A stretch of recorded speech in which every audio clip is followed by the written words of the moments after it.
Το 2019 όταν αναλάβαμε, δεσμευτήκαμε για την ανασυγκρότηση του δημοτικού μηχανισμού.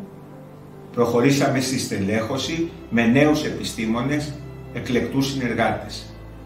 Οικονομική, ταμειακή, τεχνική υπηρεσία στήθηκαν ουσιαστικά από το μηδέν. Χωρίς καμία αύξηση στα ανταποδοτικά τέλη, προχωρήσαμε στην ανασυγκρότηση των υπηρεσιών φωτισμού, ίδρευσης και καθαριότητας. Αναμορφώσαμε τον ισόγειο χώρο του Δημαρχείου σε γραφεία. Προχωρήσαμε σε ένα γενναίο νοικοκύρεμα όλων των δαπανών και κλείσαμε επιτυχώς 10 ισολογισμούς. Εξασφαλίσαμε 4 μόνιμες θέσεις εργασίας μέσω ΑΣΕΠ για επιστημονικό προσωπικό, για τη βοήθεια στο σπίτι και άλλα.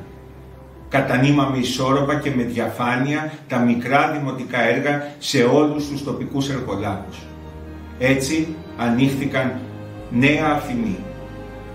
Δώσαμε δουλειά σε δεκάδες άνεργους συμπολίτες μας όλων των ηλικιών, υπογράφοντας περισσότερες από 50 συμβάσεις εργασίας.